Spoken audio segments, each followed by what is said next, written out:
Hi കൂട്ടുകാരെ, നമ്മൾ കേരള പാഠാവലിയായിട്ടാണ് ടീച്ചറിന് വന്നിരിക്കുന്നത്. കേരള പാഠാവലിയിലെ ആദ്യത്തെ പാഠം അടുക്കള കഴിഞ്ഞു.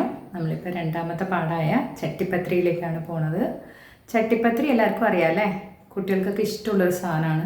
അപ്പോൾ കോഴിക്കോടിൻ്റെ തനത് വിഭവമാണ്, തനത് പലഹാരമാണ് ചട്ടിപ്പത്രി. അപ്പോൾ അത് എഴുതിയത് PA മുഹമ്മദ് കോയയാണ്. അദ്ദേഹത്തിൻ്റെ സുൽത്താൻ്റെ വീട് എന്ന നോവലിലുള്ള ഒരു ചെറിയ ഭാഗമാണ് ചട്ടിപ്പത്രി എന്നത്. രസകരമായി പാചകം ശരിക്കും പറഞ്ഞാൽ ഒരു കലയാണ്. അത് ആസ്വദിച്ച് ചെയ്യുന്നവർക്ക് അത് ഒരുപാട് സർഗാത്മകമായിട്ട് പല കാര്യങ്ങളും ചെയ്യാനുള്ള മനോഹരമായ ഒരു കല തന്നെയാണ് പാചകം ആസ്വദിച്ച് ചെയ്യുന്ന ആൾക്ക്. ഇവിടെയുള്ള കഥാപാത്രം ആ പാചകം ആസ്വദിച്ച് ചെയ്യുന്നതാണ് ഈ കഥയിലുള്ളത്. അത് PA മുഹമ്മദ് കോയ കോഴിക്കോടുള്ള മുസ്ലിം സമുദായത്തിൻ്റെ മാത്രമല്ല, അവർക്കിടയിലെ സംസ്കാരം, പാചക രീതികൾ, ജീവിതം ഒക്കെയാണ് ഈ നോവലിലൂടെ നമ്മുടെ മുന്നിലേക്ക് എത്തുന്നത്. PA മുഹമ്മദ് കോയ നമ്മുടെ ലേഖകനെ കുറിച്ച് പറയുകയാണെങ്കിൽ കോഴിക്കോടിൻ്റെ എഴുത്തുകാരനാണ്. ആദ്യമായിട്ട് റേഡിയോ കമൻട്രി, പിന്നെ ഫുട്ബോളിനെ കുറിച്ച് തത്സമയ വിവരണം ഇതൊക്കെ നൽകിയത് അദ്ദേഹമാണ്. അദ്ദേഹത്തിൻ്റെ 2 നോവലുകൾ നമുക്കറിയാം. പിന്നെ ധാരാളം ലേഖനങ്ങൾ, സ്പോർട്സ് കായിക സംബന്ധിയായ ധാരാളം ലേഖനങ്ങളുണ്ട്. ചന്ദ്രിക, മാധ്യമം എന്നിവയിലൊക്കെ പ്രവർത്തിച്ചിട്ടുണ്ട്. അപ്പോൾ അദ്ദേഹത്തിൻ്റെ ചട്ടിപ്പത്രി എന്ന പാഠത്തിലേക്ക് നമുക്ക് പോകാം. ഇത് കുറച്ച് വലിയൊരു പാഠമാണ്, അതുകൊണ്ട് പഠന പ്രവർത്തനങ്ങൾ ഇതിൻ്റെ കൂടെ കൊടുക്കണില്ല. ഇത് വായിച്ച് ഒരുപാട് വിശദീകരണത്തിൻ്റെ ആവശ്യമില്ല, നമുക്ക് എളുപ്പത്തിൽ മനസ്സിലാക്കാൻ പറ്റും. ഇതിൽ പ്രധാനം എന്താണെന്ന് വെച്ചാൽ, ഈ ഒരു ചട്ടിപ്പത്രി എന്നതിൻ്റെ പാചകരീതി വിവരിക്കുന്നതോടൊപ്പം ആ ഗ്രാമീണമായ ആ സമുദായത്തിനിടയിലുള്ള ആ ഭാഷ, അതൊക്കെയാണ് നമുക്ക് എഴുത്തുകാരൻ പരിചയപ്പെടുത്തി തരുന്നത്. നമുക്ക് നോക്കാം. ചട്ടിപ്പത്രി. അത്രമാൻ പിള്ള വൈകുന്നേരം തന്നെ സാമാനങ്ങൾ വർദ്ധിച്ചു. പിറ്റേന്ന് രാവിലെ ചട്ടിപ്പത്രിയുടെ ഇതിഹാസം ആരംഭിക്കുന്നു. അതായത് അത്രമാൻ പിള്ള ആ വീട്ടിലേക്ക് ആവശ്യമുള്ള ചട്ടിപ്പത്രി ഉണ്ടാക്കേണ്ട സാധനങ്ങളൊക്കെ വരുത്തിച്ചു. സാമാനങ്ങൾ എന്ന് പറഞ്ഞാൽ സാധനങ്ങളാണ് കേട്ടോ. പിറ്റേന്ന് ചട്ടിപ്പത്രി ഉണ്ടാക്കേണ്ടതാണ്. അതൊരു ഇതിഹാസമാണെന്നാണ് പറഞ്ഞത്. ഇതിഹാസം എന്ന് പറഞ്ഞാൽ എന്താണ്? മഹാഭാരതം, രാമായണം, അതൊക്കെ ഒരു ഇതിഹാസങ്ങളാണ്. അപ്പോൾ എപ്പിക്, നീണ്ട ചരിത്രപരമായ കാര്യങ്ങളും മറ്റു കാര്യങ്ങളും പറയുന്ന വലിയ ഇതിനാണ് ഇതിഹാസം എന്ന് പറയുന്നത്. അപ്പോൾ ഇത് ചട്ടിപ്പത്രി ഒരു ഇതിഹാസം തന്നെയാണ്. അതിനുള്ള തയ്യാറെടുപ്പുകൾ തലേ ദിവസം തന്നെ തുടങ്ങിയെന്ന്. വാങ്ങിയ സാധനങ്ങളൊക്കെ എണ്ണി നോക്കേണ്ടതാണ്. ഏറെ കുട്ടികളുള്ള പുരയാണ്. കുട്ടികളുടെ കൈകൾ എല്ലായിടത്തും എത്തും. ഒരുപാട് ആളുകൾ ഒരുമിച്ച് കൂട്ടുകുടുംബമായി താമസിച്ചിരുന്ന ഒരു കാലഘട്ടത്തിലുള്ള കാര്യമാണ് പറയുന്നത്. അപ്പോൾ വീട്ടിലേക്ക് വാങ്ങിച്ച ഈ ചട്ടിപ്പത്രി ഉണ്ടാക്കാൻ വാങ്ങിക്കേണ്ട സാധനങ്ങളെല്ലാം കുട്ടികൾക്ക് ഇഷ്ടമുള്ളതാണ്. അണ്ടിപ്പരിപ്പും മുന്തിരിയും തുടങ്ങിയ സാധനങ്ങളൊക്കെ തന്നെയാണ്. അപ്പോൾ അത് കുട്ടികൾക്ക് ഇപ്പോൾ ഇഷ്ടമാണ്. അതുകൊണ്ട് തന്നെ ഒക്കെ എണ്ണി വെച്ചു എന്ന്. എന്തൊക്കെയാണ് ചട്ടിപ്പത്രിക്ക് ഉള്ളത് നമുക്ക് നോക്കാം. 2 റാത്തൽ ഗോതമ്പപ്പൊടി, കോതമ്പ് എന്നാണ് പറയുന്നത് കേട്ടോ. ഗോതമ്പിന് കോതമ്പ് എന്നാണ് പറയുന്നത്. 30 കോഴിമുട്ട, 1/2 റാത്തൽ വെള്ള കിസ്മിസ്, 1/2 റാത്തൽ കസ്കസ്, 1/4 റാത്തൽ ബദം, 1/2 റാത്തൽ നല്ല പശുവിൻ നെയ്യ്, 1/2 റാത്തൽ പഞ്ചസാര, 5 ഉറുപ്പിക തൂക്കം ഏലത്തരി, 1/4 കുപ്പി പനീർ, എല്ലാം കണക്ക് പോലെയുണ്ട്. ചട്ടിപ്പത്രിക്ക് ആവശ്യമായ സാധനങ്ങളൊക്കെയാണ് പറയുന്നത്. റാത്തൽ എന്ന് പറഞ്ഞത് ഒരു തൂക്കാണ്. ആ കാലഘട്ടത്തിൽ ഉണ്ടായിരുന്ന തൂക്കാണ്.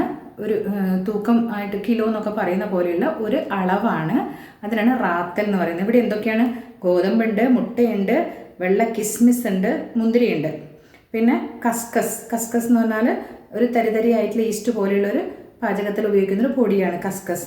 പിന്നെ ബദാം എന്നാണ് പറയുന്നത്. ബദാമുണ്ട്, പശുവിൻ നെയ്യുണ്ട്, പിന്നെ ഏലക്കായുണ്ട്, പനിനീരും ഉണ്ട്, റോസ് വാട്ടറും ഉണ്ട്. ഇതൊക്കെ ആവശ്യത്തിന് വേണ്ടി ഉണ്ട്.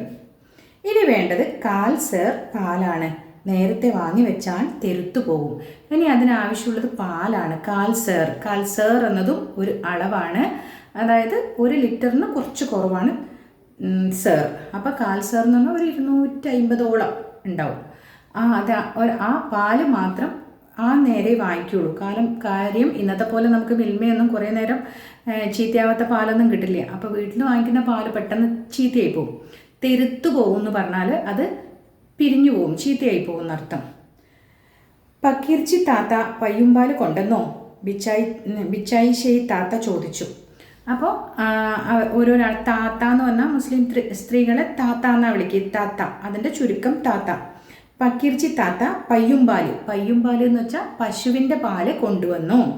ബിച്ചായി ഷെയ് താത്ത ചോദിച്ചു. ബിച്ചായി ഷെയ് താത്തയാണ് നമ്മുടെ ചട്ടിപ്പത്തിരി ഉണ്ടാക്കാൻ പോണത്. അവർ ചോദിച്ചു, പശുവിൻ്റെ പാല് കൊണ്ടുവന്നോ? അത് അവരുടെ വീട്ടിൽ സംസാരിക്കുന്ന ആ ഒരു സമുദായത്തിൻ്റെ ആ ഒരു സ്ഥലത്തിൻ്റെ ആ ഗ്രാമീണ ഭാഷയാണ് ഇവിടെ സൂചിപ്പിക്കുന്നത്. മൂപ്പത്തി എപ്പോൾ കൊണ്ടുവന്നേക്കണ്? ഞാൻ ഉറിമൽ മൂടി വെച്ചിക്കണ്, കൽമേയി പറഞ്ഞു. കൽമേയി എന്ന് പറഞ്ഞാൽ ഈ താത്തയുടെ മോളാണ്.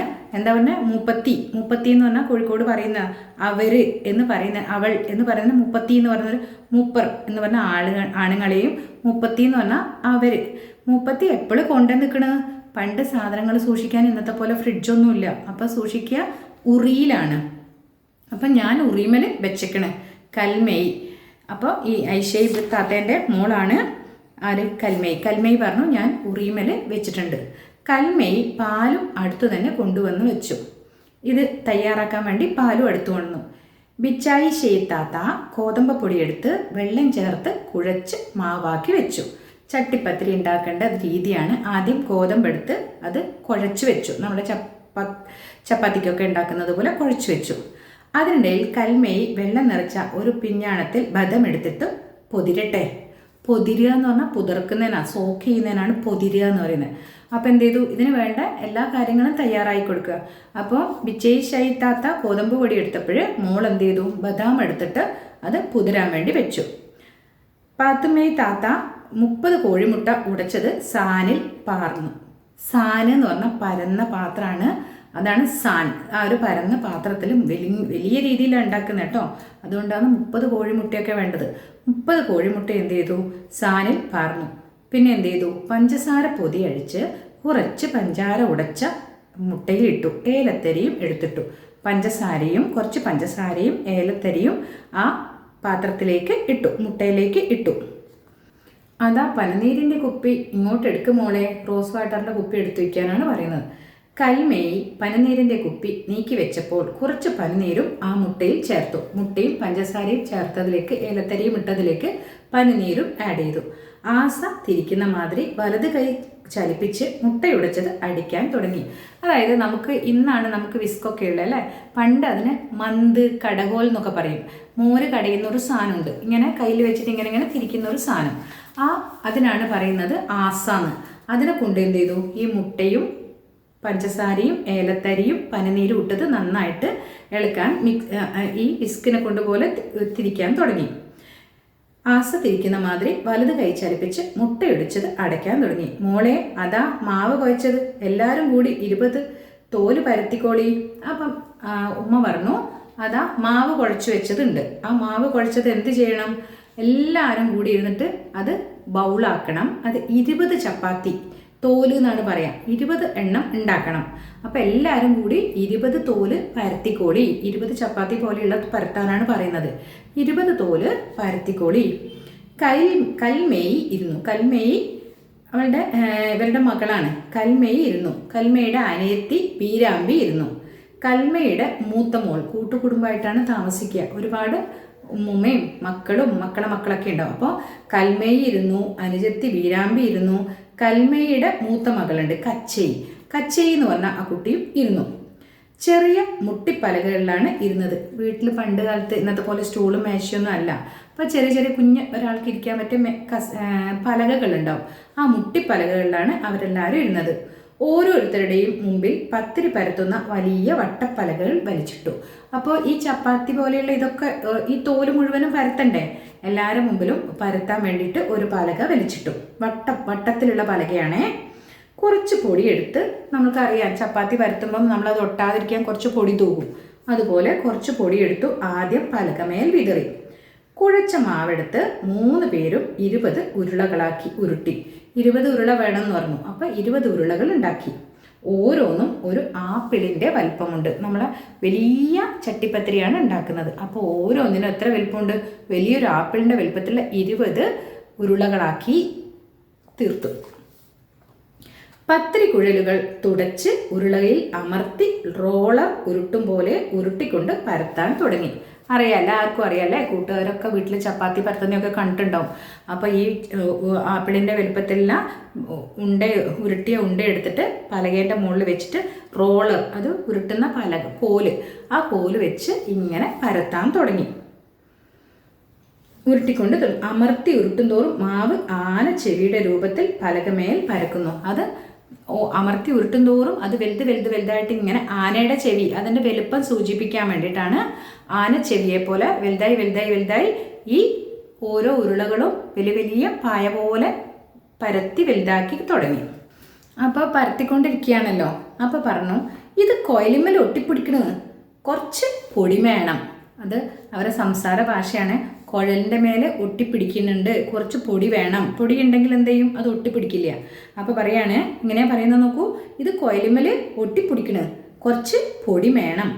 ബാക്കിയുള്ള പൊടിയുടെ പൊതി കൽമൈ നീക്കിക്കൊടുത്തു. കൽമൈ ആ പൊതിയോടുകൂടി നീക്കിക്കൊടുത്തു. ബീരാമ്പി പൊടിയെടുത്ത് പലകമേലും കുഴലിന്മേലും ഒന്ന് പൂശി എന്നിട്ടൊന്ന് പരത്തി നോക്കി. ഇപ്പോൾ ഒട്ടുപില്ല. കച്ചയും അത് തന്നെ ചെയ്തു. നമ്മൾ കുറച്ചുകൂടെ നമ്മൾ പരത്തുമ്പോഴത് പലകേൻ്റെ മുകളിലും കുഴലിൻ്റെ മുകളിലും പറ്റി പിടിക്കുകയാണെങ്കിൽ നമ്മൾ എന്ത് ചെയ്യും? കുറച്ചുകൂടെ പൊടി തൂവും. അതുപോലെ തന്നെ ഇവരും കുറച്ചുകൂടെ പൊടി തൂവിയിട്ട് പരത്താൻ തുടങ്ങി. എന്നിട്ട് അവർ രണ്ടുപേരും പറഞ്ഞു, ഇല്ല, ഒട്ടും ഒട്ടിപ്പിടിക്കുന്നില്ല. ബിച്ചായി ഷെയ് താത്ത പറഞ്ഞു, 3 ആൾ പരത്താനിരുന്നാൽ ശരിയാവൂല, ഒരാളത് ഓട്ടിലിട്ട് വാട്ടിയെടുക്കാനിരുന്നാട്ടെ. അപ്പോൾ അവരുമ്മ പറഞ്ഞു, 3 ആളും കൂടി പരത്തിയാൽ മാത്രം പറ്റില്ല, ഈ പരത്തുന്നതൊക്കെ ഒന്ന് ഓട്ടിലിട്ട് ഒന്ന് ജസ്റ്റ് ഒന്ന് വാട്ടിയെടുക്കണം. വാട്ടിയെടുക്കുകയെന്ന് വെച്ചാൽ നന്നായിട്ട് ചുട്ടെടുക്കുമല്ല, ഒന്ന് ഈ പരത്തിയ ചപ്പാത്തിയല്ല, ഇത് 2 വശത്തും ഒന്ന് മറിച്ചിട്ടെടുക്കുക, അത്രമാത്രം, വേവിക്കരുത്. അപ്പോൾ എല്ലാവരും കൂടെ ഒരുമിച്ച് ഈ പണിക്കിരുന്നാൽ പറ്റില്ല, കുറച്ച് പേരൊന്ന് വാട്ടിയെടുക്കുക എന്ന് പറഞ്ഞു. ആനച്ചെവി വലുപ്പത്തിൽ നേർമയിൽ പരത്തിയ ആദ്യത്തെ തോല് ഉമ്മയെ കാണിച്ച് കൽമേയി ചോദിച്ചു. ഉമ്മയ്ക്കാണ് ഇതിൻ്റെ അളവ് ശരിക്കും അറിയാം.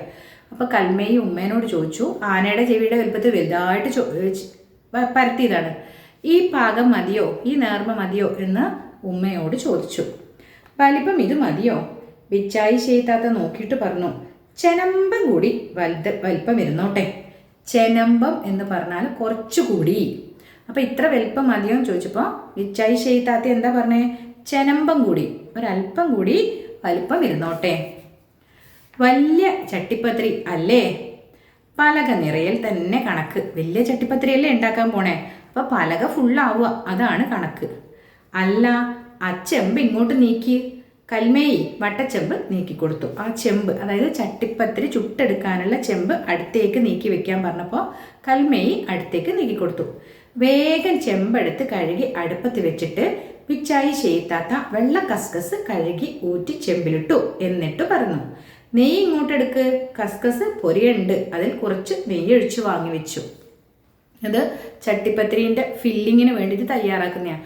അപ്പോൾ ഈ കസ്കസ് കഴുകിയിട്ട് ഈ വലിയ ചെമ്പിലേക്ക് ഇട്ടിട്ട് കുറച്ച് നെയ്യിട്ടിട്ട് അതൊന്ന് ഇളക്കി പാകാക്കി എടുത്തു. പിന്നെ എന്താ എടുക്കാൻ പറഞ്ഞത്? കിസ്മിസ് എടുക്ക്. കിസ്മിസ് എടുത്ത് നെയ്യിൽ പൊരിച്ച് കോരിയെടുത്തു. ആ ഇട്ട നെയ്യിൽ കിസ്മിസ് പൊരിച്ചെടുത്തു. കരിഞ്ഞു പോയോ? ബേജാറോടെ മുപ്പത്തി ചോദിച്ചു. ബേജാറ് എന്ന് പറഞ്ഞാൽ സങ്കടം, വിഷമിച്ചിട്ട് ചോദിച്ചു, അത് കരിഞ്ഞു പോയോ? ഇത് ആർക്കോ കൊടുക്കാനുള്ളതാണ്, അതപ്പോൾ പാകത്തിന് കൊടുക്കണം, അപ്പം കരിഞ്ഞു പോയോ? ബേജാറോടെ ചോദിച്ചു. ബീരാമ്പി എണീറ്റ് കയ്യിൽ കണം കൊണ്ട് പൊരിഞ്ഞ കിസ്മിസിൽ കുത്തി നോക്കി. ബീരാമ്പി എണീറ്റ് എന്ത് ചെയ്തു? ഈ കയലിൻ്റെ കണ കൊണ്ട് ഒന്ന് പൊരിഞ്ഞെടുക്കുന്ന, ഇങ്ങനെ പൊങ്ങി നിൽക്കുന്ന കിസ്മിസില്ലേ, അതിലൊന്ന് കുത്തി നോക്കി. ഇല്ല, കണക്കാണ്. ഇല്ല, അധികം ഇതായിട്ടൊന്നുമില്ല, പാകാണ് എന്ന് പറഞ്ഞു. സമാധാനം. ബിച്ചായി ചെയ്താത്ത പിഞ്ഞാണത്തിൽ നിന്ന് പൊതിരാനിട്ട ബദാം എടുത്ത് തോലിരിച്ച് ചെറിയ ചെറിയ കഷ്ണങ്ങളായി നുറുക്കാൻ തുടങ്ങി. അപ്പോൾ ചോദിച്ചു, പാലും പഞ്ചാരയും കലക്കി വെച്ചോ? അപ്പോൾ അതിൻ്റെ ഓരോരോ പണികളിലേക്ക് ഓരോരുത്തരും ഏർപ്പെടുകയാണ്. അപ്പം ബിച്ചായി ചെയ്താത്ത എന്താ ചെയ്തേ? ബദാം പുതിർത്തിയിട്ടിട്ടുണ്ടല്ലേ, ആ പുതിർത്ത ബദാം എടുത്തിട്ട് അതിൻ്റെ തോല് കളഞ്ഞിട്ട് കുഞ്ഞു കുഞ്ഞു കഷ്ണങ്ങളായി നുറുക്കി. എന്നിട്ട് ചോദിച്ചു, പാലും പഞ്ചസാരയും ഇതിന് വേണം. അപ്പോൾ പാലും പഞ്ചസാരയും തയ്യാറാക്കിയോ എന്ന് ചോദിച്ചു. കൽമേയി വിരിൽ കടിച്ചു. ഞാനത് മരിച്ച പോലെ മറന്നുപോയി. എന്താ കാര്യം? മരിച്ച പോലെ മറന്നുപോയി എന്ന് വെച്ചാൽ വിട്ടുപോയി എന്ന് പറയാണ്. ഞാനത് ചെയ്യാൻ വിട്ടുപോയി. ഞാനത് മരിച്ച പോലെ മറന്നുപോയി. മരിച്ചാൽ വിട്ടുപോകില്ലേ, ഓർമ്മയുണ്ടാവുമോ? അതുപോലെ ഞാൻ തികച്ചും മറന്നുപോയി എന്ന് സൂചിപ്പിക്കാനാണ് പറയുന്നത്. ഞാനത് മരിച്ച പോലെ മറന്നുപോയി. നല്ല മറതിയാ. മറതി എന്ന് പറഞ്ഞാൽ നല്ല മറവല, മറയ്ക്കുവാണ്. എല്ലാത്തിനും ഞാൻ തന്നെ വേണമെന്ന് വെച്ചാലോ. എല്ലാത്തിനും നല്ല മറതി എന്ന് പറഞ്ഞാൽ നല്ല ഓർമ്മക്കുറവാ. എല്ലാത്തിനും ഞാൻ തന്നെ ഓർമ്മിപ്പിക്കാൻ വേണോ എന്ന് ഉമ്മ ചോദിക്കുകയാണ്. നിങ്ങളൊക്കെ ഇതൊക്കെ പഠിക്കണ്ടേ? എല്ലാ കാലത്തും ചട്ടിപ്പത്രി ഇടാൻ ഉമ്മ ഉണ്ടാവുമോ? ഇതെല്ലാം കുട്ടിയോട് പഠിക്കണ്ടേ? എല്ലാ കാലത്തും ഉമ്മ എന്നെ ഇങ്ങനെ പറഞ്ഞു തരാനുണ്ടാവുമോ എന്ന് ചോദിച്ചു. ബിച്ചായി ചെയ്താത്ത പശുവിൻ പാലെടുത്ത് പഞ്ചസാരയിട്ട് നന്നായി ഇളക്കി വേറൊരു വലിയ സാനിലൊഴിച്ചു. പാലും പഞ്ചസാരയും മിക്സ് ചെയ്ത് വലിയൊരു സാൻ എന്ന് വെച്ചാൽ വലിയ പരന്ന പാത്രം, ഒരു പാത്രത്തിലേക്ക് ഒഴിച്ചു. ബാട്ടിയ തോലൊക്കെ ഇതിലിട്. അതായത് ഒന്ന് ചുട്ടെടുക്കുന്ന ആ ചപ്പാത്തിക്ക് അതിനാണ് പറയുന്നത് ബാട്ടിയ. അതൊന്ന് അടുപ്പിലേക്കൊന്ന് ചൂടാക്കിയെടുത്ത് അതിന് എന്ത് ചെയ്യണം? പഞ്ചസാരയും പാലും മിക്സിലേക്ക് ഇടണം, കുതിരാനിടണം. പദം വരട്ടെ, അതൊന്ന് സോക്കായിട്ട് ഒന്ന് സോഫ്റ്റ് ആവണം. അല്ല, രണ്ടാളും കൂടി ഇതുവരെ 2 തോല പരത്തിയത് ഇക്കണക്കിന് ഇതാവാൻ ആവുമല്ലോ. എന്താ പറഞ്ഞേ? രണ്ടാളും കൂടി ഇത്രയും നേരം, ബാക്കി 2 ആളും കൂടിയിട്ട് ഇത്രയും കുറച്ച് ഈ 2 എണ്ണേ പരത്തിയിട്ടുള്ളൂ. ഇങ്ങനെ നോക്കുവാണെങ്കിൽ ഇതൊക്കെ പരത്തി കഴിയുമ്പോഴത്തേക്ക് എത്ര സമയമാവും? ആവുമല്ലോ. എന്ന് പറഞ്ഞാൽ സന്ധ്യ, രാത്രി സന്ധ്യ ആവുമല്ലോ എന്ന് ചോദിച്ചു. ഇല്ലുമ്മ, ഇപ്പം പരത്തി തരാം. അവർ പണിക്ക് വേഗം കൂട്ടി. അത് പറഞ്ഞപ്പോൾ അവർ പെട്ടെന്ന് തരാമെന്ന് പറഞ്ഞിട്ട് പണി കുറച്ചുകൂടെ സ്പീഡിലാക്കി. അടുപ്പ് പോണ്, ചെമ്പെടുക്ക്, അടുപ്പത്ത് വെക്കി. അടുപ്പിൽ വെറുതെ തീ കത്തുന്നത് കണ്ടപ്പോൾ ബിച്ചായി ഷെയ്ത്താത്ത പറഞ്ഞു. അടുപ്പിങ്ങനെ കത്തിക്കൊണ്ടിരിക്കുക, വെറുതെ പാകം ചെയ്യാൻ തുടങ്ങിയിട്ടില്ല. അടുപ്പതാ പോണ്, വേഗം ചെമ്പെടുത്ത് അടുപ്പിൽ വെക്കി എന്ന് ബിച്ചായി ഷെയ്ത്താത്ത പറഞ്ഞു. നെയ്യിൽ പൊരിച്ചെടുത്ത വെള്ള കസ്കസും കിസ്മിസും ബദാം നുറുക്കിയതും കഷ്ണങ്ങളും കൂട്ടിക്കുഴച്ച് പണ്ടമാക്കി. പണ്ടം എന്ന് വെച്ചാൽ ഈ ചട്ടിപ്പത്രിയുടെ ഓരോ ലെയറിലും നിരത്തേണ്ട സാധനമാണ്. അത് ബദാമും അണ്ടിപ്പരിപ്പും കിസ്മിസും ബദാം നുറുക്കിയതും ഇതൊക്കെ എടുത്ത് വെച്ചിട്ട് ഇതാണ് ഈ പണ്ടം. അത് ഒരു വലിയ കാസയിൽ മാറ്റി വെച്ചു. കാസ എന്ന് പറഞ്ഞാലും വലിയ പാത്രം തന്നെ. ആ പാത്രത്തിലേക്ക് ഇതിൽ നിറയ്ക്കേണ്ട പണ്ടങ്ങളും നിറച്ചു വെച്ചു. മിസ് അണ്ടിപ്പരിപ്പ് എന്ന് പറഞ്ഞിട്ടുണ്ട്. നമ്മൾ സാധാരണ അണ്ടിപ്പരിപ്പ് കൂടി ഇടും, ഇതിലങ്ങനെ പറഞ്ഞിട്ടില്ല കേട്ടോ. വല്യമ്മ കോളായോ? കൽമയുടെ മകൻ അബു അടുക്കളയിൽ കിടന്നിട്ട് ചോദിച്ചു. അപ്പോൾ നമ്മുടെ വീട്ടിൽ എന്തെങ്കിലും പലഹാരം ഉണ്ടാക്കുമ്പോൾ സാധാരണ കുട്ടികൾ മണൊക്കെ കേട്ടാൽ ഓടി വരും, കളിച്ചുകൊണ്ടിരിക്കുമ്പോൾ വന്നിട്ട് ചോദിക്കും. അപ്പം വല്യമ്മ കോളായോ, ഇത് റെഡിയായോ എന്ന് ചോദിച്ചു. എത്തിയോ? ആളെ തലപ്പിരാന്ത് എടുപ്പിക്കാണ്ട് അപ്പുറം പോയിരുന്നാട്ടെ. അപ്പോഴാണ് വല്യമ്മ പറയാ, ഇത് ഒരാൾക്ക് കൊടുക്കാൻ വേണ്ടി നന്നാക്കി ഉണ്ടാക്കിക്കൊണ്ടിരിക്കുക. തലപ്പിരാന്ത് എന്ന് പറഞ്ഞാൽ എന്നെ ദേഷ്യം പിടിപ്പിക്കേണ്ട, പ്രാന്ത് ഉണ്ടാക്കാതെ പോയാട്ടെ. ഇതെന്തിനുള്ളതാണ്? ഇത് നിങ്ങൾക്കൊന്നും തിന്നാനല്ല, ഒരുത്തിയിൽ കൊടുക്കാനാ. ഇതെന്താ? നിങ്ങൾക്കാർക്കും തിന്നാനുള്ളതല്ല, ഒരുത്തിൽ കൊടുക്കാനുള്ളതാണ്. അപ്പം ഞമ്മക്കില്ല അല്ലേ? ബിച്ചായി ഷെയ്ത്താത്തയ്ക്ക് ഈറയാണ് പിടിച്ചത്. ഈറ എന്ന് പറഞ്ഞാൽ കോപം. ബിച്ചായി ഷെയ്ത്താത്തയ്ക്ക് ദേഷ്യം പിടിച്ചു. എന്താ ജനിച്ചിട്ട് ചട്ടിപ്പത്രി കാണാത്തതല്ലേ? അല്ല പിന്നെ. എന്താ പറഞ്ഞ? നീ ജനിച്ചിട്ട് ഇതുവരെ ചട്ടിപ്പത്രി കണ്ടിട്ടില്ലേ? ഈ ഒരു കൊതി കാണിച്ചൊക്കെ ചോദിക്കുക. ഇതുവരെ ചട്ടിപ്പത്രി കണ്ടിട്ടില്ലേ? ഗ്രാമഫോണിൽ വന്ന ഒരു പാട്ടും മൂളിക്കൊണ്ട് ഒരു കഷ്ണം ബദം കടിച്ച് അപ്പു പോയി. ഗ്രാമഫോണിൽ വന്ന പാട്ട് അവൻ മൂളിക്കൊണ്ട് ഒരു കഷ്ണം ബദം എടുത്തിട്ട് അതും തിന്നിട്ട് അവൻ പോയി. കൽമേയി കുറച്ച് നെയ്യിട്ട് വട്ടച്ചെമ്പെടുത്ത് അടുപ്പത്ത് വെച്ചു. കുറച്ച് നെയ്യ് ഇട്ടിട്ട് ആ വട്ടച്ചെമ്പിലിട്ടിട്ട് അടുപ്പത്ത് വെച്ചു. നെയ്യ് ഉരുകിയപ്പോൾ എന്ത് ചെയ്തു? കുറച്ച് നെയ്യ് ചെമ്പിൻ മൂട്ടിൽ ബാക്കിയായതിനു ശേഷിച്ച് മുഴുവൻ കോരിയെടുത്ത് ഒരു തകരപ്പാട്ടയിലേക്ക് പകർന്നു. ചെമ്പ് താഴെ ഇറക്കി വെച്ചു. നെയ്യൊക്കെ ഒന്ന് അലിയിച്ചിട്ട് ഒരു പാത്രത്തിലേക്ക് എടുത്തു വെച്ചു. 20 തോലും പരത്തി കഴിയുമ്പോഴേക്ക് മണിക്കൂർ 3-4 കഴിഞ്ഞിരുന്നു. ഈ 20 ചപ്പാത്തികൾ, അതിനാണ് തോല് എന്ന് പറയുന്നത്, അതും പരത്തി കഴിഞ്ഞപ്പോഴേക്ക് 2-3 മണിക്കൂർ. വേറെയും ചില കുട്ടികൾ അടുക്കളയിലേക്ക് വന്നു. കാസയിൽ പണ്ടം കുഴച്ചു വെച്ചതിന്ന് ഒരു കഷ്ണം ബദമെടുത്ത് ഉസ്മാൻ വായിലിട്ടു. ബിച്ചായി ഷെയ്ത്താത്ത അവനെ ഒരു നോട്ടം നോക്കി. കുറേ കുട്ടികളുള്ള വീടാണ്, അപ്പോൾ വേറെയും കുട്ടികൾ വന്നു. അപ്പോൾ മധുരമുള്ള ബദാമും കിസ്മിസും ഒക്കെയുള്ള ഈ പണ്ടം, ആ പണ്ടത്തിൽ നിന്ന് ഒന്ന് ഉസ്മാൻ എടുത്തിട്ട് അതൊന്ന് തിന്നിട്ട് പോയി. അപ്പം ബിച്ചായി ഷെയ്ത്താത്തയ്ക്ക് ദേഷ്യം പിടിച്ചിട്ടൊന്ന് നോക്കി.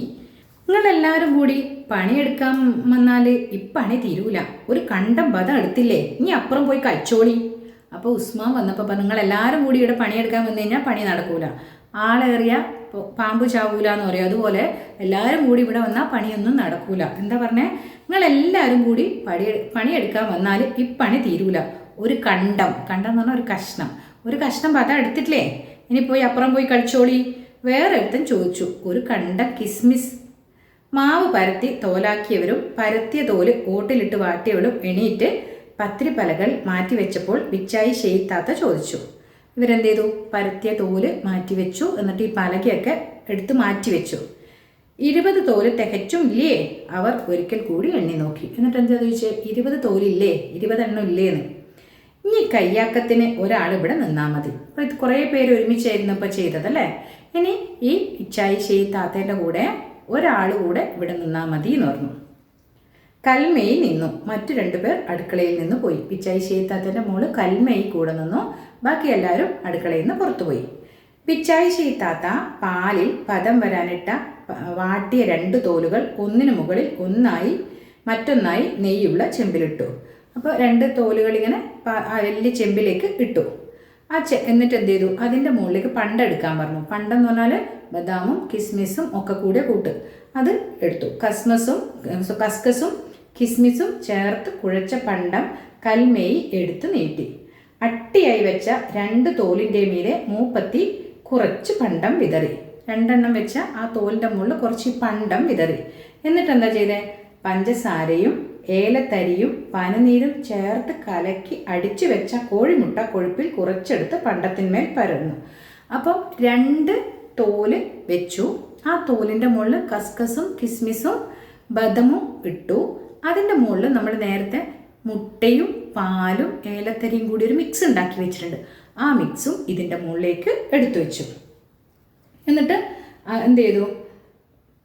പണ്ടത്തിൻ്റെ മേൽ പാർന്നു. ചാഞ്ഞും ചെരിഞ്ഞും നോക്കി. മുട്ട കലക്കിയത് തോലിൻ്റെ എല്ലാ ഭാഗത്തും എത്തിയോ? അപ്പോൾ ഈ മുട്ട കലക്കിയത് എത്തിച്ചപ്പോൾ ആ തോലിൻ്റെ എല്ലാ ഭാഗത്തേക്കും എത്തണം. അത് ചാഞ്ഞും ചെരിഞ്ഞും അത് എത്തിയോ എന്ന് ഉറപ്പിച്ചു. അതിന് മീതെ പിന്നെ ഒറ്റത്തോല് എടുത്തു വെച്ചത്. അതിന് മീതെ പണ്ടം ഇട്ടു മുട്ട കലക്കിയത് വന്നു. അതിൻ്റെ ശേഷം ഓരോ ലെയറും ഇങ്ങനെ തന്നെ ചെയ്തു. അതിൻ്റെ മുകളിലൊരു ചപ്പാത്തി എടുത്തു. ചപ്പാത്തിയല്ല, ആ തോലെടുത്തു വെച്ചു. കസ്കസ് കിസ്മിസ് ബദാം അതിട്ടു. പിന്നെ മുട്ടയും പാലും പഞ്ചസാരയുള്ള മിക്സ് ഒഴിച്ചു. അങ്ങനെ ഒന്നിനു മുകളിൽ ഒന്നായിട്ട് എല്ലാം വെച്ചു.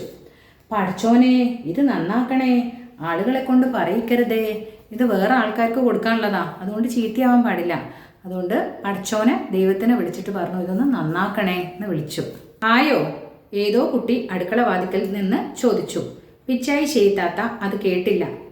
അതെന്നല്ല, ലോകത്തിലെ മറ്റൊരൊച്ചയും കേട്ടില്ല.